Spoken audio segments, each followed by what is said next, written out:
Well, happy post-Labor Day, everybody, or as Bernie Sanders supporters call it, what's labor?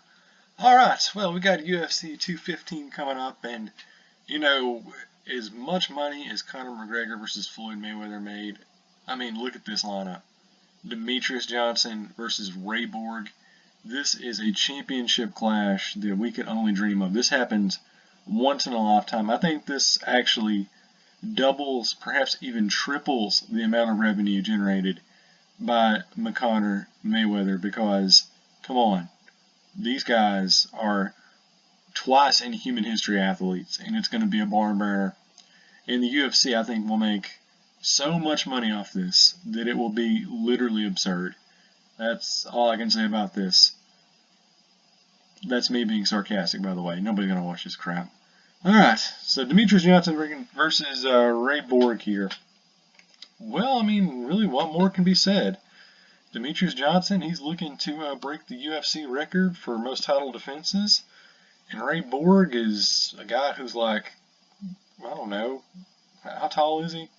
This is one of those, this is one of those amazing little fights where like their height and their reach are identical. Like, they're the same thing. It's just the freakiest thing. Isn't that funny how they don't actually list it by like the height by feet now? They do it by inches because they don't want these guys to realize they're only like 5'2". Yeah, I don't know. I mean, Demetrius Johnson, he's a good fighter and all, but I mean, come on, he's a jockey. And Ray Borg, the day Ray Borg sells a pay-per-view is the day, I don't know, Kathy Griffin like gets put on Playboy or something. It's just not gonna happen. But should it be a competitive fight? You know what? Honestly, I don't think so. Ray Borg, he's pretty good, but Demetrius Johnson's on an entirely different level. He really needs to move up weight class to 135. But you know, we've seen him fight at 135, and he got drubbed by Cruz.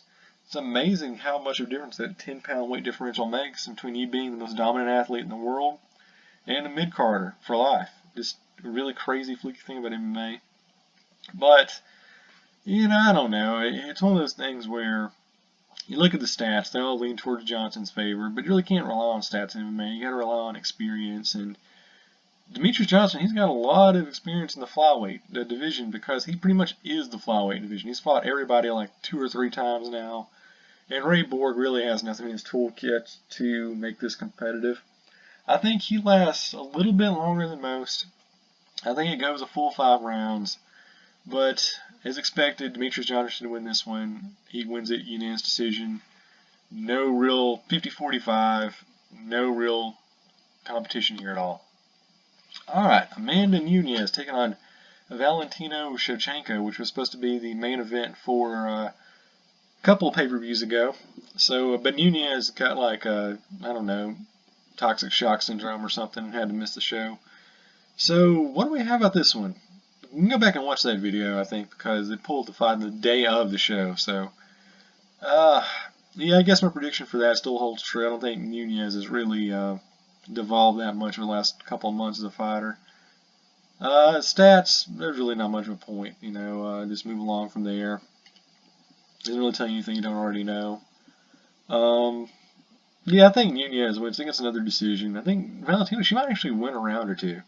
I mean, she's a tough old broad. I mean, those girls from you know, the former Soviet blocs. I mean, those some bad women. But Nunes is very versatile. I mean, she's good striking, got really good defense. We've seen her play Matador against like the biggest. Well, I mean, about as big as you can get to be a 135-pound female against some really stout broads, and she did pretty well against those. And I think Valentino, I mean, she's got really good striking. As far as the takedowns, not really that solid. Submission's not really a factor. I think he is going to weather the storm. 5 rounds. 50-45, the champion retains. And we'll see what happens from there. She might have to go up a weight class, just because there's not a whole lot going on at 135 for women. Alright, we got Neil Magny taking on Rafael dos Anjos from the Portuguese dos Anjos, meaning too many crappy undercard matches on this pay-per-view. Yeah, let's take a look here. Obviously, Magny's got a pretty big reach advantage. Well, a huge reach advantage, actually. 10-inch reach advantage. Got the height advantage. Snooker strikes lean toward Magny. Dos Anjos, accuracy is below. Strikes absorb percentage is higher. Takedown averages. So yeah, this is one of those rare fights where in just about every category except for the last two, it's takedowns defended and submission average. Favors Neil Magny. Dos Anjos, it's crazy because this dude, he was like a world champion this time last year. Well, no, actually, that wasn't true. He was like a world champion like a year and a half ago, and now he's like gone down to like being a gatekeeper. That's just absurd. He's not even ranked anymore. But yeah, he's moving up a weight class. That's the big thing to take away from this. And I'm gonna go with Magny by decision. I mean, it's a very, very boring, obvious thing to go with, but I'll go with it. It just makes sense to me. I don't really see either one of these guys knocking each other out or going for a submission late in the third. I give it to Magny, playing it safe. He wins. Lives to fight another day, and then Dos Anjos, he's back to FS1 shows. Alir Latifi, the Sledgehammer, taking on Tyson Pedro, and you know it's a crappy card when you got these guys fighting on the pay-per-view portion. I'm not really familiar with either of these guys, but I do know that Alir Latifi does not actually have a leg reach advantage, 0 inches, so those legs right there photoshopped in. He's actually just a torso. And also, you gotta check that out. Oh, let's look at this right here. Look, ooh, wow, that's some stuff right there. Hope he doesn't use that as a weapon in the fight.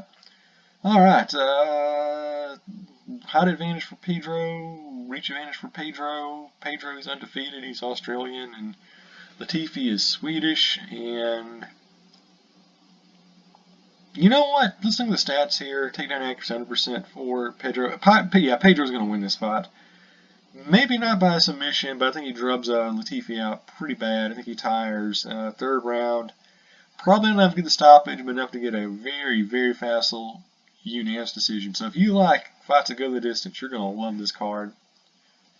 That's me being kind of not serious. So of course, you know, the best fight on the entire show would be the curtain jerker for the pay-per-view portion. We got Jeremy Stephens taking on Gilbert Melendez. Melendez not the fighter he used to be. Jeremy Stephens not the fighter he used to be for that matter, but still, you know, capable of putting on barn burner.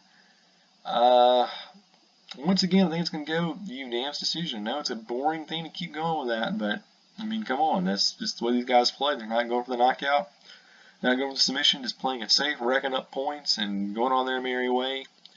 And I think it really depends who's going to be the more active guy. Gilbert Melendez is a little bit too conservative sometimes.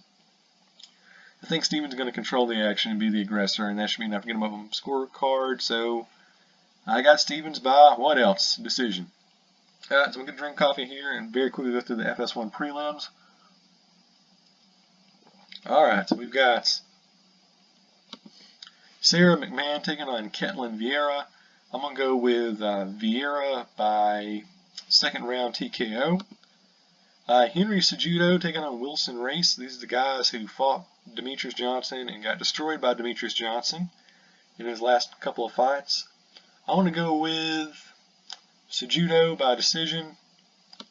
We got Sarah Moras Cheesecake taking on Ashley Evans Smith Rebel Girl. Well, I mean, I'm not going to pick the Canadian. I mean, come on. I'm going to go with the Rebel Girl. She wins it by late third round TKO.